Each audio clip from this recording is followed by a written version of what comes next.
more or less what they call a senior advocate, and what I'm here for is that over the last few years I've been looking for certain protections for seniors on COLAs and stuff that has been coming down. I've been talking with with the county supervisors, and this will probably go on the agenda sometime this next month or so.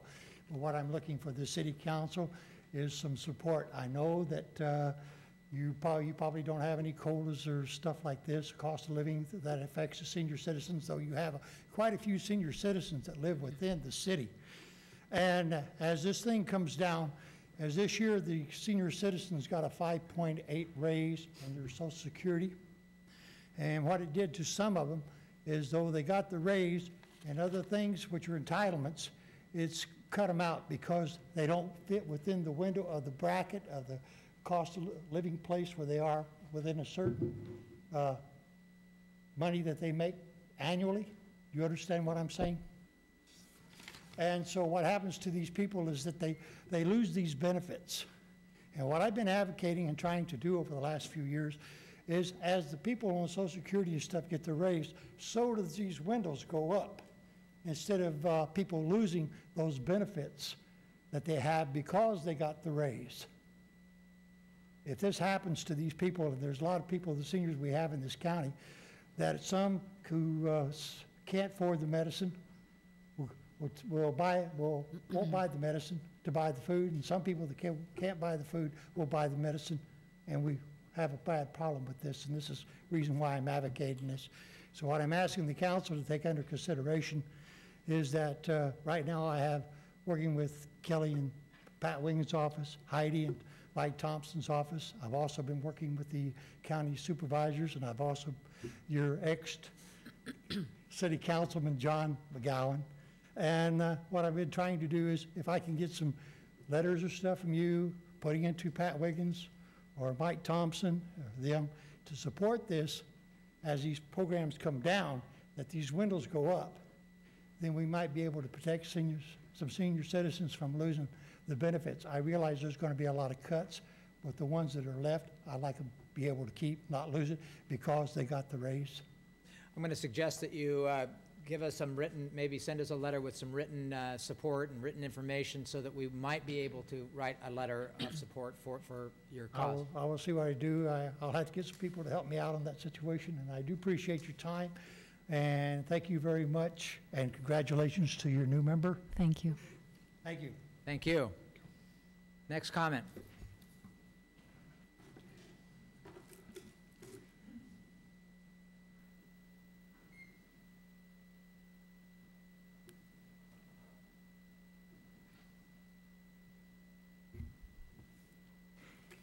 Thank you, Council, for allowing me to speak. I guess I should turn over my little thing. I'm Sally Palmer. I'm the one who's been sending you those pesky emails about the ownership versus guardianship of animals and the change of language for the city of Ukiah. Unless you are in an animal rights setting or an animal welfare setting or in somehow within the animal industry, you probably don't know that this has been a battle that has been growing for about 10 years. And it is not just a simple change of language from ownership to guardianship. It is actually the first nail in the coffin to take away our rights to own any animals. And it has been well thought out, well planned, and well funded, pretty much by what we call the mothership, which is PETA. So I do not want you guys to be fooled by thinking that this is just a warm, fuzzy change of wording. This is actually a well planned out plan to just change this so that we will not be able to own animals. They're starting with our pets, and the next thing they will ask you to do once they've gotten you to change it from owner to guardianship is that you will no longer use the word pets. They will be called companion animals. And they have just a little repertoire of all the different ways they want to change all the language. And it's first with our pets, and then it will be with our farm animals. You will see it that they will also change it with horseback riding. They've already tried to eliminate it with circus animals, animals that are in entertainment of any sort, television shows. You will not see Marley and Me. And they just have it all thought out. So I just want you to be aware of this, that this is not just a little innocent change in language. I do have some more information for you, if I can pass that on to you for copies. And I do want you to thoroughly, thoroughly do your homework on this subject, because unless you are in the animal trenches, the average person has no clue. They have no idea what this is all about. And I thank you very much for letting me address you. Thank you.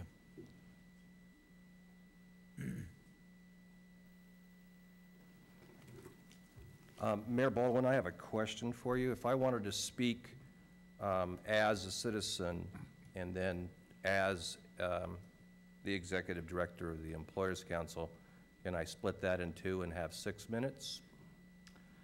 I, as one member with an equal voice up here, I would support that.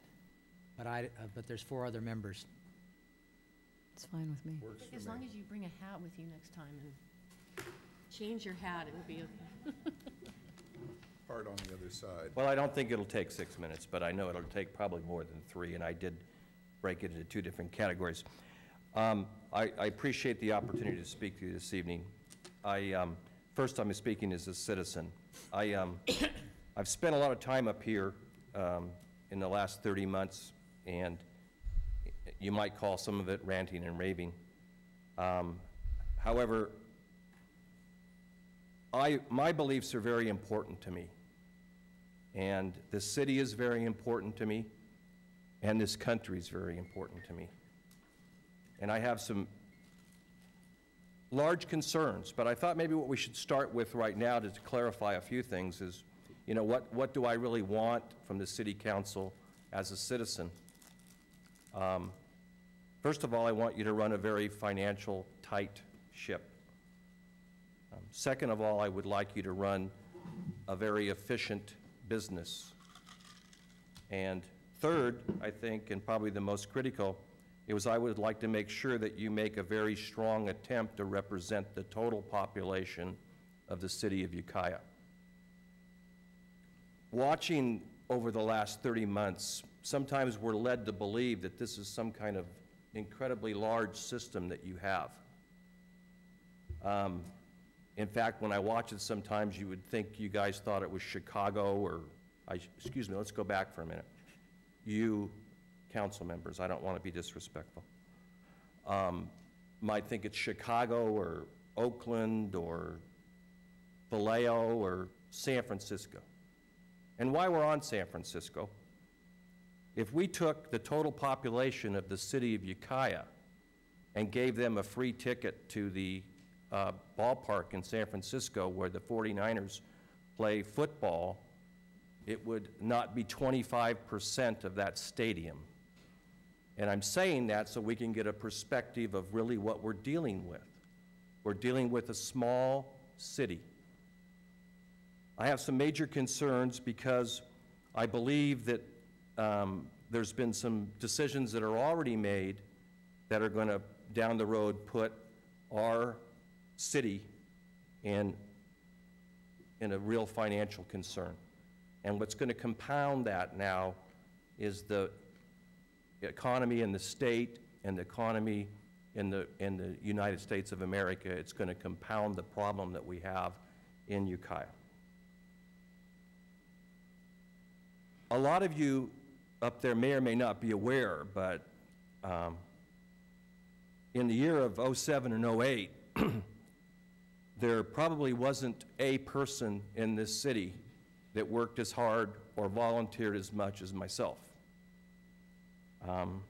The reason why I say that is not because I'm looking for any kind of pat on the back or attaboy or feel sorry for me. I'm not going there.